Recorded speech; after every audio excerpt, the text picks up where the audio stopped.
लक्ष देऊन ऐका. तुकोबराया म्हणतात, तुम्हाला देव प्राप्त करून घ्यायचं आहे ना. आज प्रत्येकाला वाटतं मला देव भेटला, वाटतं की नाही, मला देव भेटला पाहिजे असं प्रत्येकाला वाटतं. देवाने माझ्या घरी यावं असं कोणाला वाटतं? कोणालाच वाटत नाही. देवाने माझ्या घरी यावं असं प्रत्येकाला वाटतं ना. हो तर म्हणा ना. मी सुरुवातीला इथं आपल्याला कोणाचं बंधन नाही, इथं फक्त तो आणि मी, बस माझा विठुराया आणि मी, बाकी सगळं विसरून जायचं. मग वाटतं ना त्याने माझ्या घरी यावं, देवाने माझ्या घरी यावं असं सगळ्यांना वाटतं. आपण देवाच्या घरी जावं असं कोणाला वाटतं? इथंच आमचा गैरसमज होतो. देवाच्या घरी जाणं म्हणजे चौघांच्या खांद्यावरती जाणं. याला काय देवाच्या घरी जाणं म्हणताय का? अहो, चौघांच्या खांद्यावरनं जो जातो ते सगळेच देवाच्या घरी थोडी ना जातात. नाही, देवाच्या घरी जाणं म्हणजे साक्षात प्रभू परमात्म्याची प्राप्ती होणार.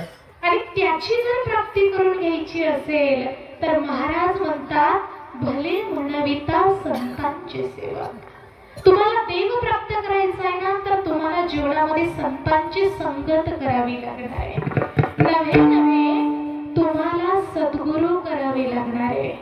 जोपर्यंत तुम्ही सद्गुरूंची शरणागती पत्करत नाही, जोपर्यंत तुम्ही सद्गुरूंची सेवा करत नाही, जोपर्यंत तुम्ही अनन्य भावाने सद्गुरूला शरण जात नाही, तोपर्यंत भगवत प्राप्ती होणार नाही. अजून मोकळं सांगते. महाराज म्हणतात, ऐसी याचा पदर धरा, जेणे देव येईल घरा, ऐसा पदराचा धनी साधू संत ऋषी मुनी. काहीच करू नका म्हणे, तुम्ही अशांचा पदर धरा की जेणेकरून देव घरी आला पाहिजे. साधू संगत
ज्ञानोबरायांचा पदर धरायचा, तुकोबरायांचा पदर धरायचा. मग ज्ञानोबरायांचा पदर धरायला कुठं जावं लागेल? आळंदीला. तुकोबरायांचा पदर धरायला कुठं जावं लागेल? देहूला. ताई, प्रपंचामध्ये आम्ही गुंतलोय ना आता. ताई, आम्ही प्रापंचिक आहोत. आणि आज आम्हाला तुकोबरायांचा पदर, ज्ञानोबरायांचा पदर धरायला तुम्ही सांगताय आळंदी देहू जाणं शक्य नाही. ताई, कसं करणार आम्ही परमार्थ? महाराज म्हणतात, ज्ञानोबरायांचा जर तुम्हाला पदर पाहिजे असेल तर माझ्या ज्ञानोबरायांचा पदर म्हणजे ज्ञानेश्वरी आहे. तुकोबरायांचा पदर म्हणजे तुकोबरायांचा गाथा आहे. बस ज्याने घरामध्ये ज्ञानोबरायांची ज्ञानेश्वरी आणि तुकोबरायांचा गाथा ठेवला त्याच्या आयुष्याचा उद्धार झाला. लोकांना वाटतं की ज्ञानेश्वरी हा गाथा हे साधे ग्रंथ आहे, मी मगाशी एक वाक्य बोलली, हे ग्रंथ नाही, हे भगवंत आहे. पण हे कळायला पाहिजे. काही लोक म्हणतात, ताई ज्ञानेश्वरी आणून काय करू, ताई वाचताच येत नाही. काही लोक म्हणतील, ताई वाचता येतं पण कितीही वेळा वाचली तरी ती कळत नाही. आजपर्यंत कळाला, ज्याला ज्ञानेश्वरी कळाली असं कोणीच नाहीये. ज्ञानेश्वरी कळणं तेवढं सोपं नाहीये. जरी समजत नसली तरी ती पुन्हा पुन्हा वाचा. आणि तुम्हाला सांगू, ज्याला वाचताही येत नसेल ना, त्याने रोज सकाळी ज्ञानेश्वरी उघडा, ज्ञानेश्वरीचं दर्शन घ्या आणि रोज ज्ञानोबरायांच्या ज्ञानेश्वरीच्या ओव्यांवरती रोज 5 ओव्यांवरती फक्त आणि फक्त बोट फिरवा. तुम्हाला सांगते, तुम्ही फक्त ओव्यांवरती जरी बोट फिरवला तरी माझे ज्ञानोबराया तुमचा बोट मरेपर्यंत सोडणार नाही. हे सामर्थ्य माझ्या ज्ञानोबरायांमध्ये. संतांची जर कृपा झाली ना, एकदा की संतांची कृपा झाली की संत महात्मे आपल्याकडनं काहीही करून घेतात. आणि हे तुमच्या पुढे काय उदाहरण द्यावं, मी अख्ख्या महाराष्ट्रात उदाहरण देत असते. अख्ख्या महाराष्ट्रावर मी सांगत असते की आमच्या या ठिकाणी मालेगाव मध्ये असणाऱ्या आमच्या मुक्ताई मावशी, पहिल्यांदा ज्या वेळेला मी त्यांना पाहिलं, लिहिता पण येत नाही म्हणे मला, वाचताही येत नाही म्हणे मला, लिहिताही येत नाही, वाचताही येत नाही, तरी संपूर्ण हरिपाठ, संपूर्ण काकडाच्या माऊलीचा पाठ आहे. त्या माऊलीवरती माझ्या ज्ञानोबरायांचा कृपा कटाक्ष आहे. ही माऊलीची कृपा आहे. मला सांगायचं काय लक्षात घ्या, संतांची जर कृपा झाली तर अशक्यही शक्य करण्याचं सामर्थ्य संतांमध्ये आहे. फक्त कृपा झाली पाहिजे. म्हणून रोज काही लागत नाही. परमार्थ म्हणजे फार काही वेगळं नाहीये. मी तर म्हणते, परमार्थ करायचंय ना देवासाठी, फक्त दिवसातली 15 मिनिटं द्या. किती? फक्त 15 मिनिटं. 5 मिनिटं ज्ञानेश्वरी वाचा, 5 मिनिटं गाथा वाचा आणि उर्वरित 5 जी मिनिटं आहे ती 5 मिनिटं फक्त आणि फक्त तुम्ही ज्या देवाची साधना करत असाल, तुमच्या आवडीचा जो देव असेल, फक्त आणि फक्त त्या देवाचं भजन करा. वारकरी असाल तर रामकृष्ण हरीचं भजन करा.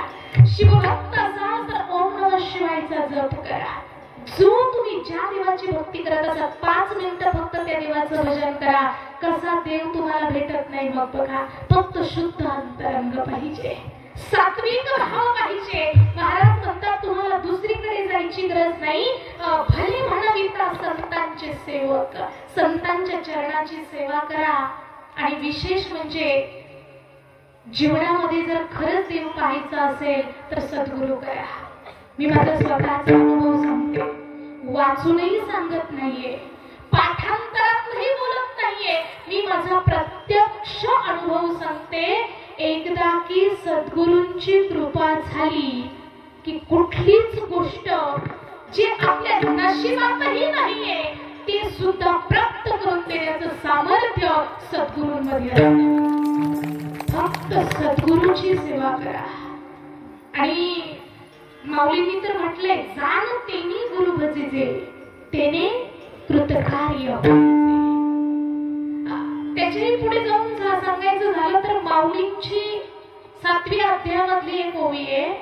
माऊली म्हणतात, काना वचनाची भीती सरिसाची पै किरटी वस्तू होऊनी उठी कवनो एकजो.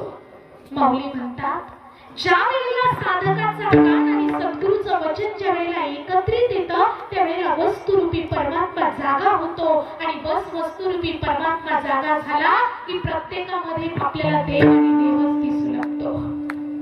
आतला देव जागा करण्याचं सामर्थ्य कोणामध्ये? भगवंत सद्गुरूमध्ये. म्हणून सद्गुरूची शरणागती करा, सद्गुरूला शरण जा.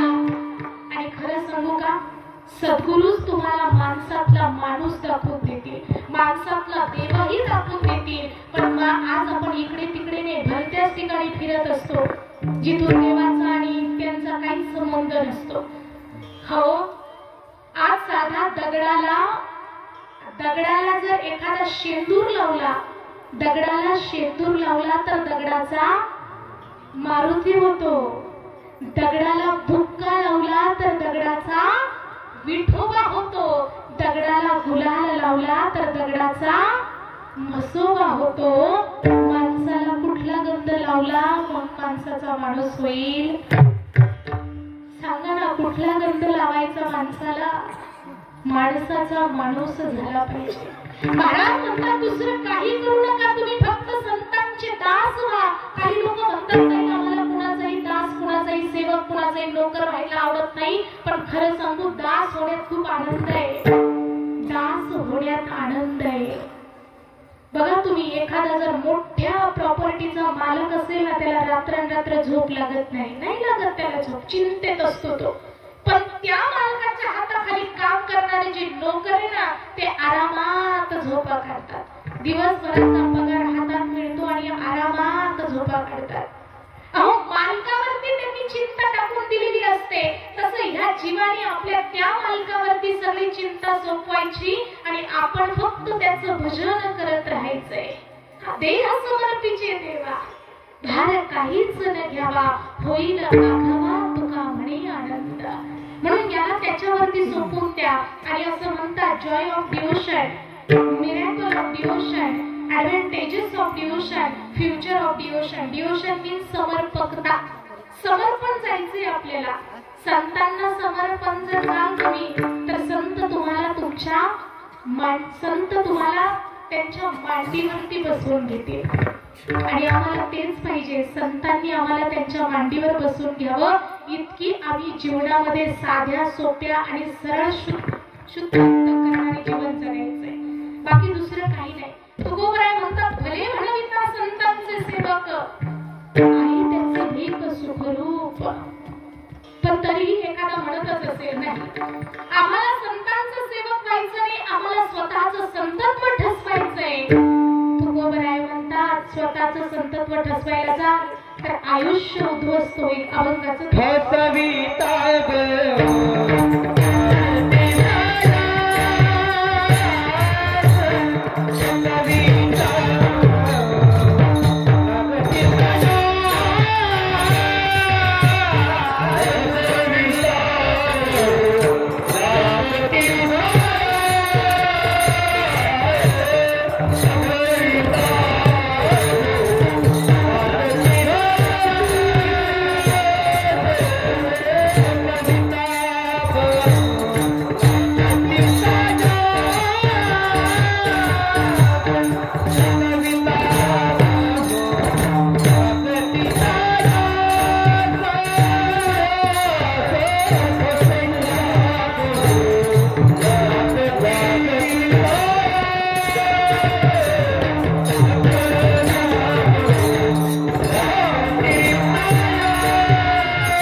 लागती सायास चुकल्या घडी नाश.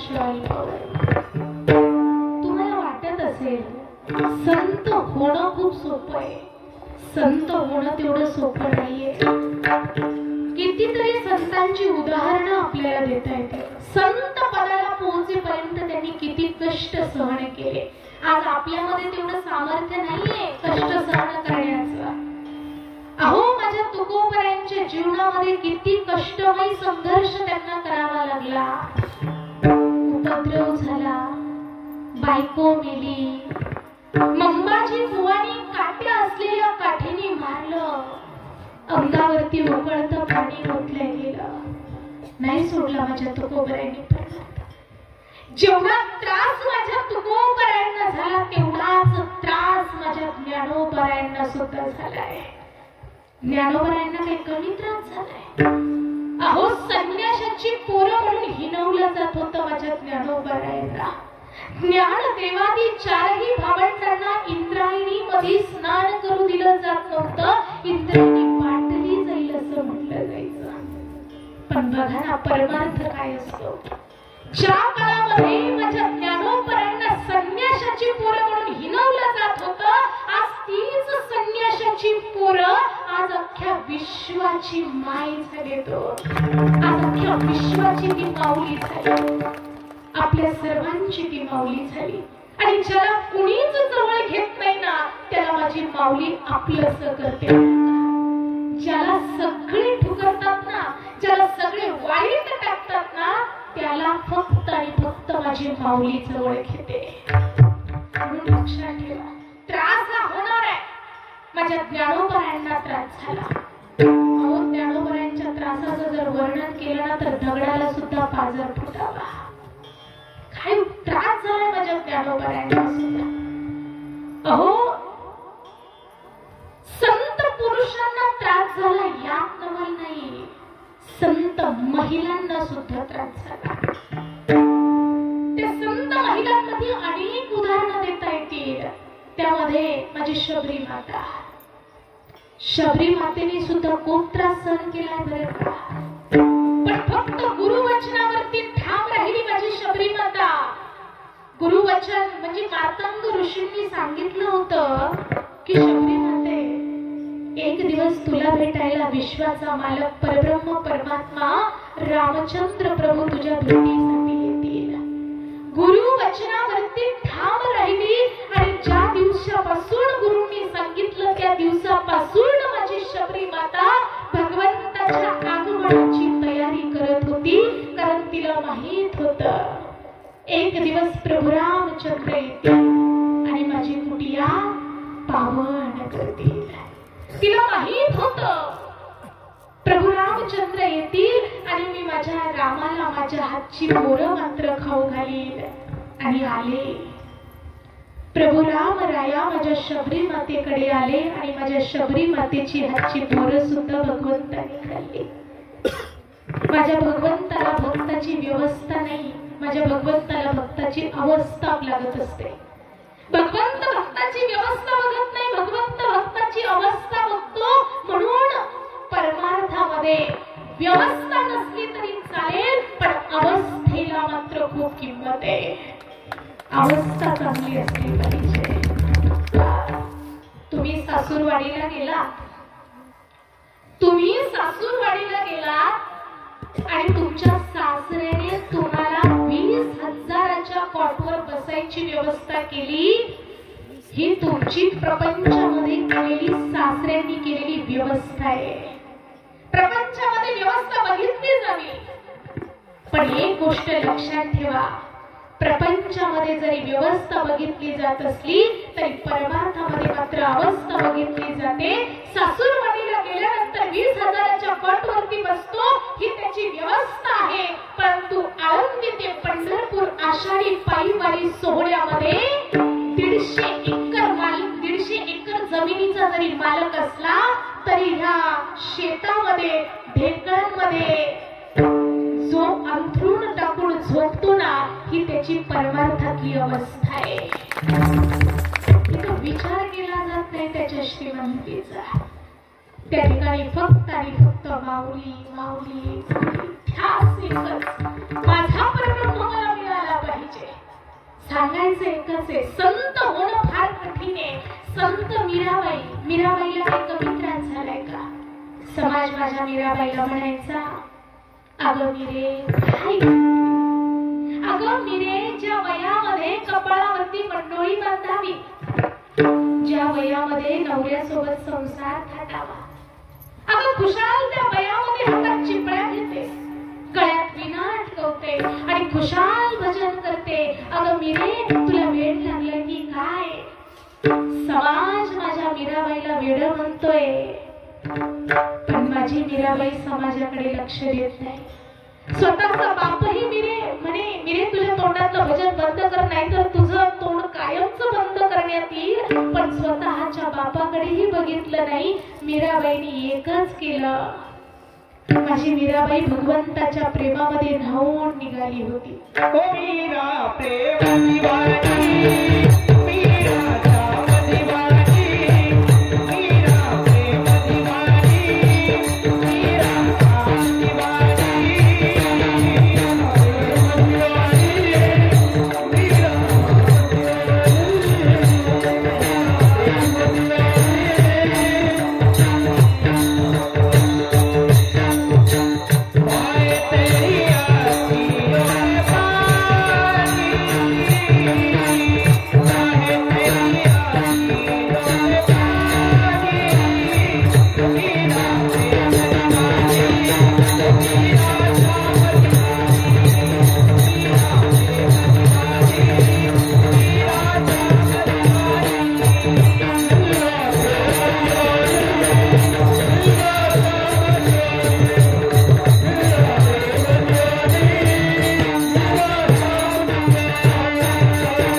न्हावून निघाली होती, भगवंताच्या प्रेमामध्ये एकरूप झाली होती. आणि जो भगवंताशी एकरूप होतो ना, त्याला जगाची पर्वा राहत नाही. मला जग काय म्हणतंय, माझ्याबद्दल कोण काय बोलतंय, त्याला जगाशी पर्वा राहत नाही. जो भगवंताशी एकरूप होतो, आणि मी तर म्हणते देवाशीच एकरूप व्हा, भगवंताशी एकरूप व्हा, इतकं एकरूप व्हा, इतकं एकरूप व्हा की देहाचं पंढरपूर आणि आत्म्याचा पांडुरंग झाल्याशिवाय देहाचं पंढरपूर झालं पाहिजे आणि आत्म्याचा पांडुरंग झाला पाहिजे. इतकं भगवंताशी एकरूप व्हा आणि देवाजवळ जा. आणि देवाच्या पुढे उभे राहिल्यानंतर ज्याच्या डोळ्यामध्ये नकळत पाणी येत असेल, देवाच्या समोर उभं राहिल्यानंतर ज्याच्या डोळ्यामध्ये पाणी येत असेल ना, पाणी म्हणजे आसवं येत असतील, त्याने समजावं कुठेतरी माझ्या अंतरीचा भाव माझ्या पांडुरंगापर्यंत पोहोचतोय. नुसतं पांडुरंगाचं नाव जरी काढलं तरी ज्याला पंढरपुरातला विटेवरचा पांडुरंग परमात्मा डोळ्यापुढे येत असेल ना, त्याने समजावं माझ्या अंतरीचा भाव कुठेतरी खरा आहे. कारण बघा, ज्यावेळेला वारकरी मजल दर मजल, मजल दर मजल करत आरती ते पंढरपूरवारी करतो, ज्या वेळेला वारकरी पंढरपुरामध्ये जातो, पंढरपुरामध्ये हा पाय टाकतो, त्यावेळेला निश्चिंतीचा श्वास सोडतो, आला माझा पांडुरंग जवळ. मग चंद्रभागेत स्नान करतो. आठवा आता पंढरपुरामध्ये गेल्यानंतर आपला काय दिनक्रम असतो आठवा. पंढरपुरात गेलो, चंद्रभागेच्या तटावरती गेलो, चंद्रभागेमध्ये स्नान केलं, पवित्र तीर्थ स्नान केलं, पुंडलिकरायाचं दर्शन घेतलं आणि पुंडलिकरायाचं दर्शन घेऊन भगवंताच्या दर्शनाकरता बारीला उभं राहिलो. आता बारीमध्ये चाललोय ज्ञानोबा तुकाराम, ज्ञानोबा तुकाराम करत करत करत ऐन पांडुरंगाच्या गाभाऱ्यामध्ये येऊन पोहोचलो. आणि पांडुरंगाच्या गाभाऱ्यामध्ये गेलो आणि भगवंताला समोर पाहिलं आणि या अंगावरती रोमांच उठला. होत असेल जो खरा वारकरी ना त्याला ही अवस्था होत असते. पांडुरंगाला पाहिलं की शरीरावरती जे एक प्रकारचा रोमांच येत असतो आणि मग ती अवस्था काय असते बघा. पंढरपूरच्या रावळामध्ये प्रवेश केला. पंढरीच्या रावणामध्ये प्रवेश केला आणि एक वेगळाच आवाज झाला. थकलेल्या या वारकऱ्याचा जीव पांडुरंगाला पाहून शांत झाला. गळ्यात तुळशी माळ, डोई सोनियाचा मुकुट शोभून दिसत होता. रेशमी सुगंधित वस्त्रालंकार येऊन माझा पांडुरंग देखणा दिसत होता. त्या देवाला पाहून अंतरात्मा सुद्धा आनंदाने नाचत होता. रघुमाईचा तो पती माझ्याकडे डोळे भरून बघत होता. खूप काही सांगायचं होतं त्याला, मनाशी ठरवून आले होते, पण विठुरायाला पाहून देहभानच हरपून गेले होते. श्रीहरीच्या मागून माझी रघुमाई मात्र कौतुकाने बघत होती. थकून भगून आपलं लेकरू आलंय असं पांडुरंगाला मात्र सांगत होते. कसं सांगू रे देवा, कसं सांगू रे देवा, तुला पाहून या जीवाला काय वाटतं. स्वर्ग लोकी सुद्धा मिळणार नाही असं सुख तुझ्या दर्शनामध्ये भेटतं. तुझे दोन्ही कर या कटेवरती ठेवून तू या विटेवरती उभा राहतोस. तुला पाहून मन नाही रे बरं, इतका किस्सा तू सुंदर दिसतोस. आता काही मागणं नाही देवा, आता काही मागणं नाही देवा. तुला पाहून हा अंतरात्मा मात्र आता तृप्त झाला. विठुरायाच्या चरणावरती हे मस्तक टेकून हा वारकरी आज धन्य झाला. हा वारकरी आज धन्य झाला. हा वारकरी आज बस. वारकरीच्या वेळेला विठुरायाच्या चरणावरती हे मस्तक टेकवतो ना त्याच क्षणी त्याचा शीन भाग सगळा पळून जातो. फक्त त्या साधकाने, त्या वारकऱ्याने, त्या वैष्णवाने जर सद्गुरू केलेले असतील आणि सद्गुरूंनी दिलेल्या भगवंताचं नाव आणि गुरु मंत्र भगवंताच्या चरणावरती मस्तक टेकून जर त्या शिष्याने, त्या साधकाने जर म्हटला तर त्याला साक्षात पांडुरंगाचं दर्शन होतं. यामध्ये तीळ मात्र सुद्धा संशय नाही. त्याच्या अंतरीचा देव जागा होतो म्हणजे होतो. सांगायचं मला एवढंच आहे, संतांनी सगळं वाढून ठेवलंय. स्वतः संत व्हायला जाल तर खूप त्रास आहे, खूप त्रास आहे. एखादं जरी कर्म चुकलं ना बाबा, आयुष्यामध्ये एखादी जरी चूक झाली तरी पूर्ण आयुष्य ढासळलं जातं. कारण जीवनामध्ये, आयुष्यामध्ये आपण समाजामध्ये जगत असताना आपण 100 चांगली कामं करू द्या आणि एक आपल्याकडनं चूक होऊ द्या, लोक आपली 100 चांगली कामं विसरून जातात आणि फक्त एक चूक लक्षात ठेवतात. हा समाज आहे. म्हणून महाराज म्हणतात चारित्र्य संपन्न जीवन जगा. मी नेहमी सांगते महिला मंडळ, बाईच्या जीवनामध्ये तर चारित्र्याला खूप किंमत आहे. इंग्लिश मध्ये असं म्हटलं जातं, when wealth is lost, nothing is lost. When health is lost, something is lost. But when character is lost, everything is lost. ऊंचे गिरी से गिरे एक बार, लेकिन चारित्र्य गिरी से गिरे जन्म हजार. चारित्र्य संपन्न जीवन जगा. बाई कुठली असू द्या, घरकाम करणारी गृहिणी असू द्या, नोकरी करणारी नोकरदार वर्ग असू द्या किंवा कीर्तन करणारी कीर्तनकार असू द्या, चारित्र्य संपन्न जीवन जगणं फार गरजेचं आहे. मी तर अतिस्पष्ट मोकळं बोलत असते. लोक काय करतात माहिती का, 2 तास नारदाच्या गादीवरती उभं राहून बाई काय बोलली याच्यावरून बाईचा पुढे बायोडाटा काढत असतात. खरं सांगू, मी तुमची लेक आहे, जास्त परकीही नाहीये मी तुमच्यासाठी. कारण मला चांगलं आठवतं गेलं, मला 3रं कीर्तन आहे या व्यासपीठावरती. मी तुमची आहे, तुम्ही माझे आहात म्हणून तुम्हाला बोलते. या ठिकाणी उभं राहत असताना बाई 2 तास कीर्तनामध्ये काय बोलते हे पाहण्यापेक्षा उरलेले 22 तास बाई कशी समाजामध्ये वागते हे पाहणं जास्त महत्वाचं आहे. म्हणून सांगायचं एवढंच आहे, चारित्र्य संपन्न जीवन जगलं पाहिजे. कारण कॅरेक्टर खूप महत्वाचं आहे. म्हणून तर तुकोबराय म्हणतात, ठसविता बघू लागती सायास चुकल्या घडी नाश अल्पवर रडवा. नाश होऊन जाणार आहे, आयुष्याचा नाश होणार आहे. बरं ठीक आहे, तुकोबराय म्हणतायत, एखादं जर म्हणत असेल नाही नाही आमचं तसं काही होणार नाही कारण आमची वंश परंपरा आहे. बाबा वंश परंपरा काही काम करत नाही. संचित आई ते घडता सोयी ते वागोड. एखादी सुगरण म्हणत असेल माझ्या हाताला अशी चव आहे, माझ्या हाताला तशी चव आहे, आणि ती जर आपल्याला घरी घेऊन गेली आणि आपल्याला जर वेळेवरती जर जेवायलाच देत नसेल तर तिचं सुगरण पण जसं वायाला जातं तसं संत संचिताने होता येतं यात नवल नाही.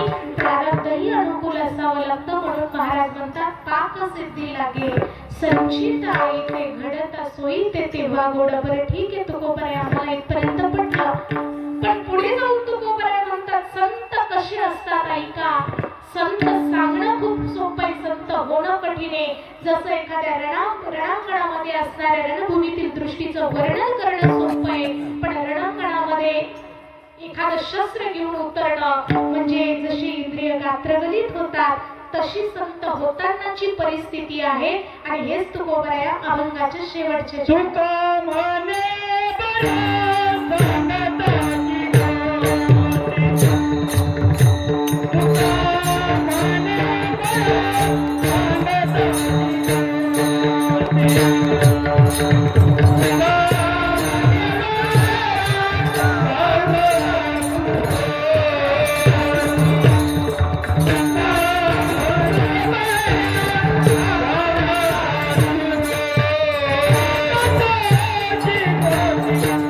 Amen.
करायचे आहेत एकदा मोठ्या प्रेमाने भगवंताला खुश करण्यासाठी, भगवंताचा जय जयकार करण्यासाठी एकदा मोठ्या प्रेमाने हात वर करून त्या पांडुरंगाचं गोड असं भजन करायचे. विठोबा रखुमाई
नक्कीच आपल्या अंतरेची हाक त्या भगवंतापर्यंत पोहोचली असणार यात तिला मात्र सुद्धा शंका नाही. पण आता सर्वांनी मिळून एकदा मोठ्या प्रेमाने आपण ज्यांच्या प्रांगणामध्ये बसलेलो आहोत, आपण ज्यांच्या सहवासामध्ये बसलेलो आहोत, अगदी प्रभुरामरायाच्या काळापासून ज्या भगवंताचे इथं वास्तव्य आहे त्या शिवनेश्वर महादेवाचं आपण एकदा मोठ्या प्रेमाने आता मात्र एक टाळी सर्वांनी वाजवायची, सर्वांनी आनंद घ्यायचा आहे, भजनाचा आनंद सर्वांनी घ्यायचा आहे. सर्वांनी एकदा हात वरती करून त्या भगवान शिवनेश्वराचा आपल्याला गोड भजन आपल्याला करायचं आहे. ओम नमः शिवाय.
नक्कीच शिवनेश्वर भगवंतापर्यंत आपल्या अंतरेचा आवाज पोहोचला असेल यातील मात्र शंका नाही.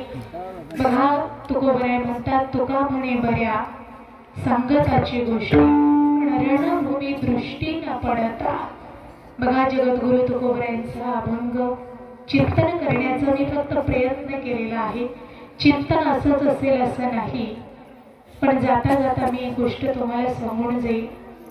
मला माहिती आहे माझी वेळ संपली. फक्त एक गोष्ट लक्षात ठेवा, जीवनामध्ये जर आपण माणूस म्हणून जन्माला आलेलो आहोत तर आपलं काहीतरी कर्तव्य ठरतं.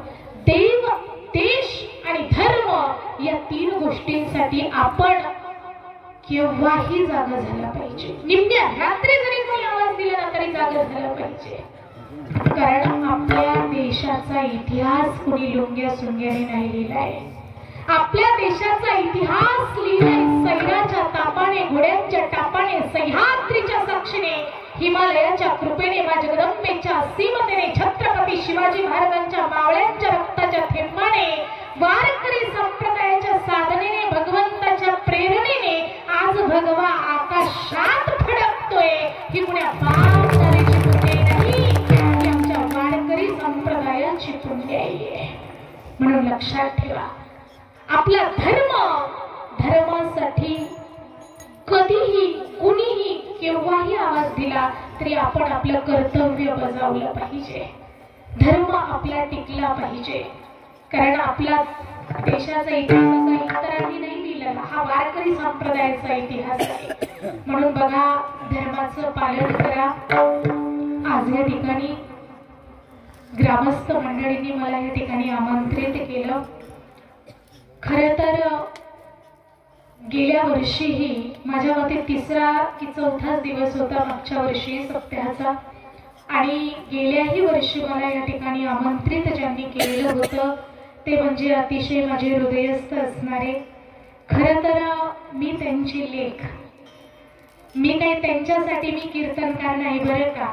ज्यांनी मला इथं आमंत्रित केलंय ते आमच्या मुक्ताई असेल, त्याचप्रमाणे आमच्या द्वारका मावशी असतील, त्याचप्रमाणे आमच्या शालन मावशी असतील, त्याचप्रमाणे आमच्यावरती नितांत प्रेम करणारे कितीतरी वर्षांपासून माझ्या आजोबांपासून असणारं आमचं हे प्रेमाचं नातं, आणि ते आजपर्यंत त्यांनी टिकून ठेवलं आणि पुनश्च आम्हाला या ठिकाणी आमंत्रित करतात असे असणारे आमचे मामा, या आमच्या 3ही मावशी. खरं तर मी त्यांची लेक, एक कीर्तनकार म्हणून नाही बोलवत ते मला या ठिकाणी, पण एक लेक म्हणून मला आग्रहाने या ठिकाणी बोलवतात. आणि मी खरं सांगते, शिवरात्रीच्या पर्व काळावरती मी कुठेच कीर्तनाला जात नाही. कारण माझे गुरु माऊली परमपूजनीय संत स्वामी अनेक रूपीजी महाराज माझ्या गुरु माऊलीच्या धामावरती, तुलसीगड धामावरती भव्य दिव्य असं 4 लाख समाज एकत्रित येतो आणि त्या ठिकाणी मोठा सप्ताह असतो. मी तो सोडून कुठंच जात नाही. फक्त मावशी हा एकमेव सप्ताह आहे की मी फक्त येथल्या एका कार्यक्रमासाठी येत असते, आणि तेही फक्त तुमच्या प्रेमाखातीर. आणि आज पुनश्च त्यांनी मला या ठिकाणी आमंत्रित केलं, येण्याचा योग आला, म्हणून मी त्यांचे मनापासून खूप खूप आभार व्यक्त करते. त्याचप्रमाणे आज या ठिकाणी ज्यांनी गोड अशी मृदुंगाची साथ दिलेली आहे असे असणारे आमचे हरिभक्त परायण महाराज कार्तिक महाराज, अत्यंत गोड असं महाराजांनी मृदुंग वादन केलेलं आहे, मृदुंगाची साथ दिलेली आहे. महाराज तुमचे मनापासून खूप खूप आभार. एकदा महाराजांसाठी जोरदार टाळ्या वाजवा. त्याचप्रमाणे ज्यांनी गोड अशी या ठिकाणी गायनाची साथ दिलेली आहे त्यामध्ये हरिभक्त परायण ज्ञानेश्वर महाराज माऊलींचे मी मनापासून खूप खूप आभार व्यक्त करते. त्याचप्रमाणे रमेश महाराज त्यांचेही मनापासून आभार व्यक्त करते. खूप गोड अशी दोघांनीही गोड अशी गायनाची साथ दिलेली आहे. मनापासून तुमचे आभार या ठिकाणी असणारे श्री हरी महाराज तुमचे मनापासून आभार. त्याचप्रमाणे हे बाल गोपाळ सर्वांचे मनापासून आभार. भालदार चोपदार त्यांचेही आभार. आमच्या तुलसीवाल्या आई तुमचेही आभार. आमच्या विनेकरी माझी माय तिचेही खूप खूप आभार. त्याचप्रमाणे माझ्या सगळ्या जनाबाई मुक्ताबाई बहिणाबाई सर्वांचे मनापासून आभार. तुमच्या सर्वांच्या कृपा आशीर्वादाने मला जन्माची साथ खूप गोड मिळालेली आहे. पण प्रत्येक कीर्तनामध्ये उभं राहून मला गायनाची साथ पुरवतात असे माझे पती हरिभक्त परायण वसुदेवजी महाराज शिंदे त्यांचे मी मनापासून खूप खूप आभार व्यक्त करते. सांगायला मला संकोच नाहीये. ज्या आता या ठिकाणी बरीच मंडळी अशी आहेत की जी मला लग्नापासून ओळखतात, की जी मला माझ्या माहेरच्या घराण्यातून सासरच्या घराण्यापर्यंत घेऊन आली. अशी बरीच मंडळी या ठिकाणी आमची प्रेमाची मंडळी उपस्थित आहे. जेव्हा मी माझ्या माहेरच्या घराण्यातून आली त्यावेळेला मला वारकरी या शब्दातला वा सुद्धा माहित नव्हता. पण ही सगळी जी काही कृपा आहे, ही सगळी कृपा माझ्या सासरच्या घराण्याची आहे. नाहीतर माझं MSc झालेलं, ऑर्गॅनिक केमिस्ट्री मध्ये MSc झाले. एका कॉलेजमध्ये मी प्रोफेसर म्हणून कामही करत होती. परंतु खरं सांगते, आले देवाजीच्या मना तेथे कोणाचे चालेना. ही सगळी त्याची कृपा असते, सगळं त्याचं लिखित आहे. म्हणून ही सगळी कृपा त्यांची आहे. म्हणून त्यांचे मी मनापासून आभार व्यक्त करते. आमच्या सोबत आलेले माझे सासरे काका, त्यांचे मी मनापासून आभार व्यक्त करते. माझ्या समोर बसलेली जाणकार श्रोतू मंडळी, त्यामध्ये महाराज असतील, महाराजांचे मनापासून आभार. या ठिकाणी उपस्थित असणारी महाराज मंडळी, सर्वांचे मनापासून आभार व्यक्त करते. माझ्या मुखातून जे काही बाहेर पडलं असेल हे सगळं माझ्या गुरुदेवांचे, गुरुमाऊली परमपूजनीय संत स्वामी आणि कृपेजी महाराज, हा सगळा माझ्या गुरुदेवाचा कृपा प्रसाद आहे. जे योग्य वाटलं असेल ते गुरुदेवाचं समजा, काही अयोग्य वाटलं असेल तो माझ्या अल्पज्ञानी पामराच्या वाणीचा दोष समजावा. माझा अपशब्द मला परत करावा. आणि आज या ठिकाणी झालेली सेवा भगवान परमात्म्याच्या चरणावरती, विठुरायाच्या चरणावरती, शिवणेश्वर महादेवाच्या चरणावरती आणि माझ्या गुरुमाऊलीच्या चरणावरती झालेली सेवा समर्पित करते. आणि ह्याच ठिकाणी सेवेला पूर्ण विराम.